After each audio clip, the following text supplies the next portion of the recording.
ហ្នឹងគឺគេឲ្យយើងពិនិត្យមើលអ្វីយកនៅអាតូមទាំង3ខាងក្រោមដោយចំណុចកគឺអាតូម A មានប្រូតូនចំនួន15និងណឺត្រុនចំនួន16ហើយចំណុចខគឺ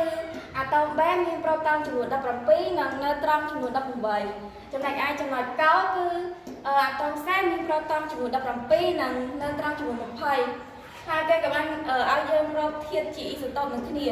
ហើយគេក៏សួរថាតើធាតុនោះមានឈ្មោះអ្វីនិងមាននិមិត្តសញ្ញាដូចម្ដេចចូលដល់ចម្លើយយើងវិញគឺដើម្បីរកធាតុដើម្បីយើងអាចរកធាតុថាវាជាអ៊ីសូតូបនឹងគ្នាយើងត្រូវស្គាល់និយមន័យអ៊ីសូតូបជាមុនសិនអញ្ចឹងអ៊ីសូតូបវាគឺជាប្រភេទនៃអាតូមនៃធាតុគីមីមួយដែលវាមានលេខលំដាប់ដូចគ្នាប៉ុន្តែចំនួនប្រូតូនរបស់វាហើយចំនួនណឺត្រុនរបស់វាគឺវាខុសគ្នាអញ្ចឹងក្នុងការរកធាតុជាអ៊ីសូតូបនឹងគ្នាគឺជាដំបូងគឺយើងត្រូវរកម៉ាស់នៃធាតុនីមួយៗជាមុនសិនដោយយើងអនុវត្តតាមរូបមន្តម៉ាស់អាតូមស្មើនឹងចំនួនប្រូតូនឬក៏លេខលំដាប់បូកជាមួយនឹងចំនួនណឺត្រុនដោយម៉ាស់អាតូមដោយចំនួនប្រូតូននៃធាតុ A ហ្នឹងគឺវាស្មើនឹង15ហើយចំនួនណឺត្រុននៃធាតុ A ក៏វាស្មើនឹង16អញ្ចឹង15បូក16គឺវាស្មើនឹង31អញ្ចឹងយើងអាចសរសេរបានធាតុ A គឺវាមានម៉ាស់អាតូមចំនួន31ចំណែក A ចំនួនប្រូតូនឬក៏លេខលំដាប់របស់វាគឺវាមាន15ហើយបន្ទាប់ពីយើងរកធាតុ A យើងរក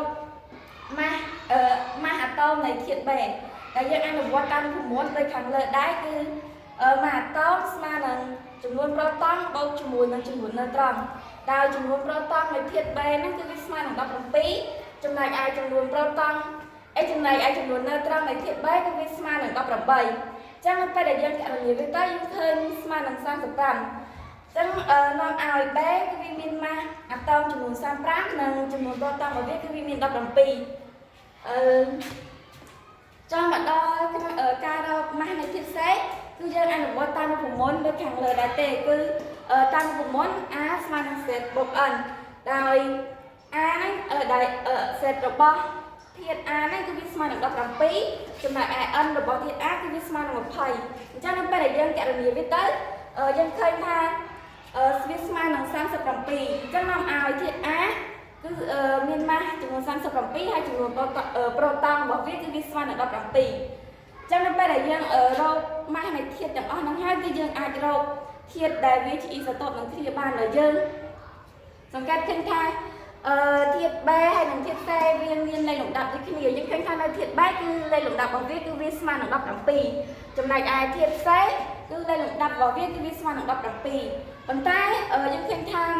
ម៉ាស់អាតូមរបស់ធាតុ B គឺវាខុសនឹងម៉ាស់អាតូមរបស់ធាតុ C អញ្ចឹងបានន័យថាធាតុទាំងពីរហ្នឹងវាគឺជាអ៊ីសូតូបនឹងគ្នាដោយយើងឃើញថាធាតុ A ហ្នឹងគឺយើងមើលទៅចំនួនប្រូតូនរបស់វាគឺវាអត់ដូចទៅនឹងធាតុទាំង3ហ្នឹងទេអញ្ចឹងបានន័យថាធាតុ A ហ្នឹងគឺវាមិនមែនជាចូលជាអ៊ីសូតូបជាមួយនឹងគេនោះទេអញ្ចឹងយើងបានធាតុ A និងធាតុ C ជាអ៊ីសូតូបនឹងគ្នាហើយ